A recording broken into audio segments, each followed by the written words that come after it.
The sand burned my feet through my shoes, the sun pressed on my back like punishment, and the horizon mocked me with its endless emptiness.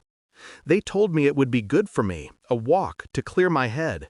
"Take a nice walk and relax," my sister laughed, waving from the passenger seat. Her voice carried over the engine's roar before it vanished in the wind. Then the car sped off, and I was alone, 6 months pregnant, in the middle of nowhere. The desert was silent, except for my heartbeat pounding in my ears and the baby's faint movements inside me, as if even he could sense the danger. I called for them at first, then I screamed, then I stopped. That's when I knew it wasn't a mistake. They hadn't forgotten me. They had left me. Backstory setup. Establish the relationship.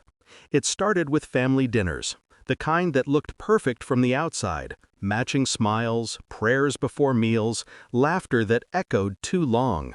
But I should have known better. My sister, Leela, had always been the favorite. Pretty, sharp-tongued, and cruel in ways only I seemed to notice. My parents adored her. I was the afterthought, the quiet one who made herself useful, the one who didn't talk back. When I got pregnant, I expected anger, disappointment maybe, but not this. "You've always been reckless," my father said. "Maybe this will teach you responsibility." I didn't realize then that this meant abandoning me like a piece of trash in the desert. Discovery of betrayal. It began with whispers, phone calls that ended when I entered the room, glances exchanged across the dinner table. Leela's smirk every time she asked about the baby's father. Then one night I overheard her. "Don't worry," she told my mother. "By the time anyone finds her, it'll be too late. We'll say she wandered off. You know how emotional she gets." I didn't breathe, didn't move. I just listened. And that's when something inside me changed. The hurt didn't come as tears. It came as fire. Cold, bright fire. Shift in mindset. Strategic planning begins. They thought the desert would bury me, but the desert taught me how to survive. I walked for hours, found a dirt road, and followed it until I reached a gas station. The man there called an ambulance. They saved me. My baby survived too. I didn't tell the police what really happened. Not yet. Because justice served too early is wasted. I let them think I was gone. Obituaries were written. A funeral was held.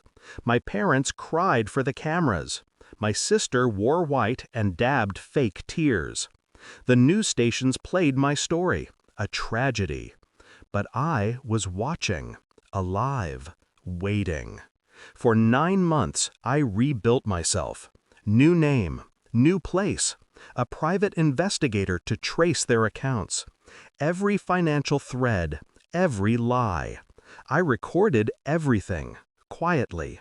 Then I made my move. Execution of the plan. I sent anonymous tips to journalists, a leaked voicemail here, a bank statement there. Slowly, the facade cracked. My father's business, built on fraud, crumbled. My mother's charity, revealed as a front for laundering money, was exposed. And Leela? She was implicated in both. When the reporters swarmed their gates, I watched on TV. Leela's face was pale, her voice trembling, the perfect picture of guilt. I almost smiled. But I wasn't done. 1 week later, I sent them a package. Inside was the ultrasound photo they'd left in my car that day. On the back, I'd written, "You should have made sure I didn't walk out of that desert." Then I uploaded the dashcam footage, the one I'd retrieved from a junkyard, the one showing their car speeding away while I stood in the heat, waving, pregnant, and crying. It went viral within hours. The world turned on them. My family name, once respected, became a headline for cruelty. Parents and sister abandoned pregnant woman in desert for inheritance money.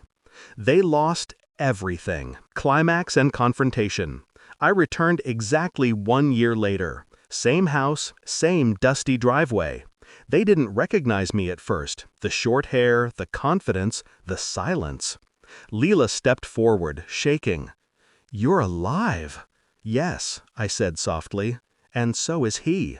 I motioned toward the car where my son slept peacefully in his seat. My father tried to speak, but I stopped him with a glance. "I thought you wanted me to learn responsibility," I whispered. "I did. And I learned patience, too." Leela broke then, collapsed, sobbing, begging forgiveness. But mercy was never part of my plan. I turned and walked away as the police cars arrived. Resolution and emotional release. They called me the miracle woman on the news, said I'd survived against all odds. They didn't know that survival was just step one. Sometimes, late at night, I still hear the desert wind. I still remember the taste of dust, the sound of tires fading into the distance. But it doesn't haunt me anymore, because that same wind carried my vengeance. It whispered through courtrooms, headlines, and ruined reputations. They wanted me erased. Instead, I became unforgettable. And every time.